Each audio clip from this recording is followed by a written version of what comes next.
Tennessee picked to win the SEC. What? Vescovi, Zeigler named first and second team All SEC. What?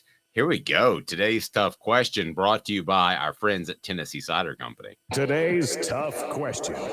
Take a side. Take a stand. The Dave Hooker Show, a presentation of offthehooksports.com. Will Tennessee's basketball program be better or worse after Rick Barnes decides to hang it up or go to UCLA or whatever he decides to do? I ask you that question. I'm going to hold you to a yay or nay on the message board. Better or worse after Barnes? Because what he has done is built a foundation that Tennessee fans and prospects have noticed. And the Vols are a bit of a basketball school now. They make the tournament each and every year. They just don't get deep into the tournament. So will the Vols be better or worse after Rick Barnes hangs it up? In other words, is he Johnny Majors, in which another coach comes in like a Philip Fulmer, benefits from his hard work, and wins a national title? Or do we underestimate Rick Barnes and the fact that he's got Tennessee to this level as far as pick to win the SEC, which is a big, big deal? What do you think? Today's tough question, fill in on the message board and we'll get to your answers, is brought to you by Tennessee Cider Company. I'm so excited I get to check out their new facilities tomorrow, and they've got a big expanded facility, and they've got incredible cider. The original hard cider of the Smoky Mountains. Use the promo code HAT to receive some free swag with your cider order. HAT. Available most anywhere in the United States of America. So will the Vols be better or worse after Rick Barnes decides to hang it up? I ask you that, Caleb. So let's get this out for the context first. So media yesterday picked Tennessee to win the SEC, which is a huge accomplishment for Barnes to be that level of a favorite. That shows he still got the program rolling. 2 All SEC players from Tennessee, Santiago Vescovi as first team, Zakai Zeigler as second team. Both of them being back, Zeigler being healthy and Josiah James being healthy. That's where the hype behind this team is. I'm going to play the odds, Dave, with what you said, and I'm going to say worse. And the reason they're going to be worse is, what were they before Rick Barnes? And models of consistency are hard to replace. Yes, national championships are hard to win. Rick Barnes, there's 2 instances. You brought up Johnny Majors. The one I think of more commonly is Mark Richt. Mark Richt to Kirby Smart. That was Georgia got better. With Johnny Majors to Phil Fulmer, the reason I don't really consider that is, to Fulmer's credit, Fulmer had a huge hand in all the work Johnny Majors did to build that program. Most of the staff stayed at Tennessee in 93. And my understanding is, you may know more about this, Dave, I felt like the entire staff sided with Fulmer over Majors in 92 and 93. And they all stayed with Fulmer.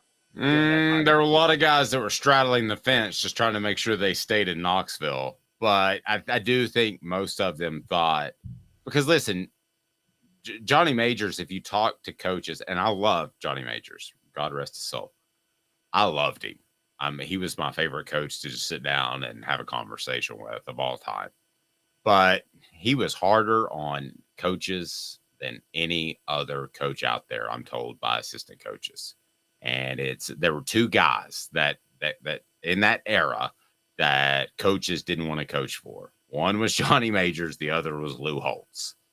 And those were the 2 guys I was told that you did not want to coach for. That if you coached for them, you basically had to, because you didn't have another opportunity.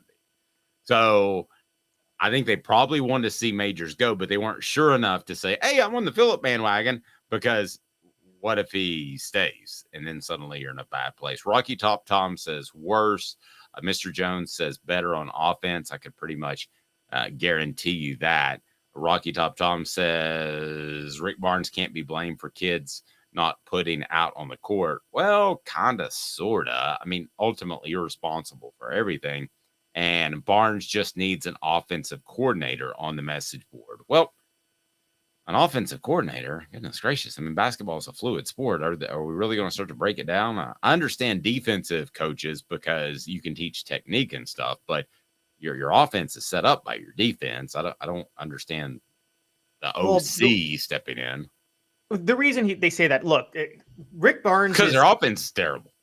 Rick Barnes is two things. He's a recruiter because of his connections, and he's a developer of talent. He teaches the game of basketball well, which is why I've always said Rick Barnes should stop with the 5 stars and stick with like getting 3 and 4 stars that will be in the system for 2 to 3 years, because that is a more a team with 5 3-star seniors, well coached, who have been in the program for 4 years, always beats a one and done team in the NCAA tournament. That hasn't changed even to this day, honestly.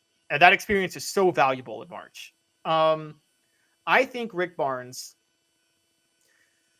I look at Rick Barnes like a reliable asset in the stock market. You're getting you're getting a return on it, and it's a good investment when you think about retiring.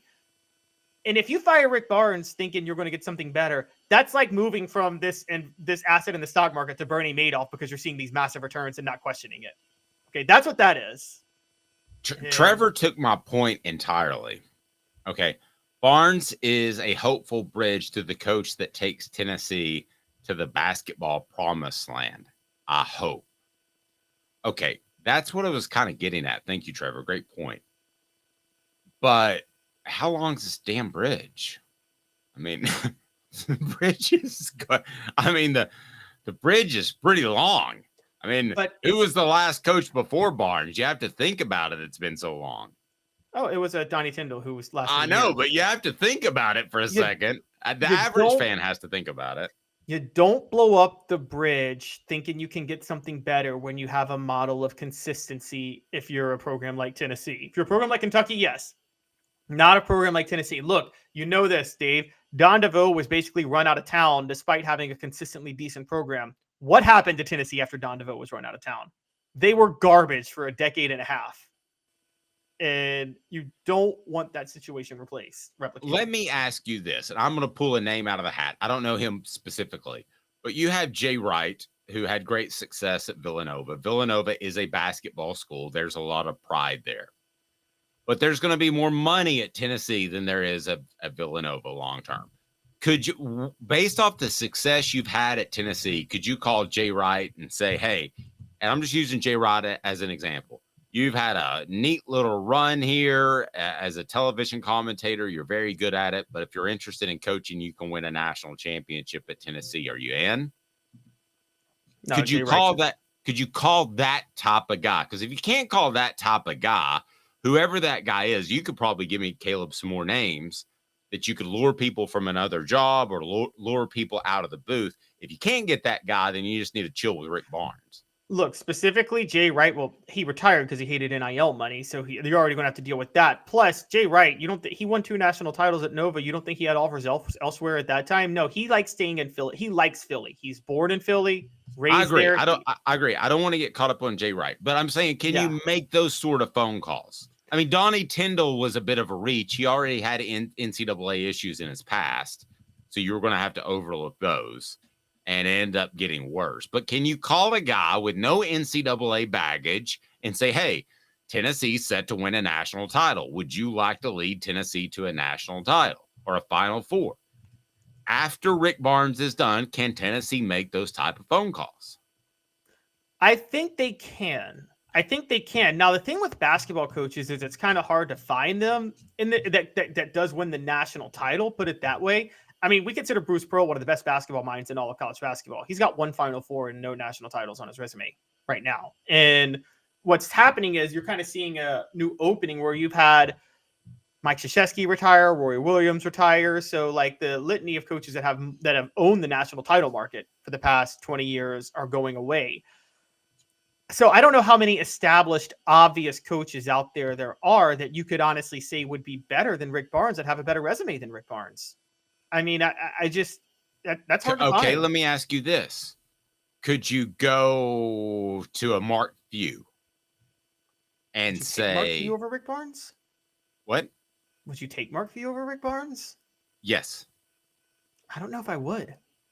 Honestly. Okay, well, give me a great coach that's out there that's at a program with less funding, because Gonzaga, I'm sure, has great funding. But give me a coach who, if Rick Barnes said, I've had enough, I'm retiring tomorrow, what kind of great coach could you hire? I mean, I'm trying to think of names out there because All right, so there's Tom Izzo, who's not leaving Michigan State. There's No. John Calipari, who I wouldn't take over Rick Barnes, if I'm being honest. No. There is, I mean, there's the Utah coach. Not Utah, excuse me, UConn coach, one who just won the national title. My mind is blanking on him. But if you look at highest paid coaches in college basketball, but let me ask you that. What I'm asking is, can you go to those coaches and not get laughed out of the room? Is Tennessee that respected? Because when I was your age, I'm about 15 years older than you. You couldn't go to those names because Tennessee was viewed as a football only school. Yes, that is true. You can mostly go to those names now. You're right. You can. My thing is with college basketball, I'm not so sure those names exist. That's the crazy part, as I'm saying it out loud. It's because Mike Krzyzewski and Roy Williams have retired. You got John Calipari and Tom Izzo and Bill Self are the only three more highly paid than Rick Barnes. None of them are leaving their schools. Bill Self ain't leaving Kansas. And John Calipari, I think I take Rick Barnes over Calipari. And Tom Izzo hasn't won a national title since 2000. I mean, he's been in the mix consistently, but he's only got one national title to his resume. And so if you're trying to really get over the hump, people don't understand with sports. There are very few home run hires on paper. They are rare. I mean, rare. Nick Saban to Alabama, home run hire. You knew that was going to work out the minute the hire was made. And Urban Meyer to Ohio State, you knew that was going to work out. Those are the only two home run hires in college football the last 50 years, I'd say, unless you got another one that you knew there was a national championship coming.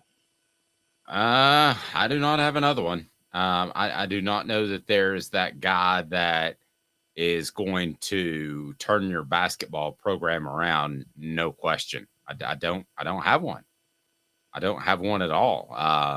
If you do, I'm up for it.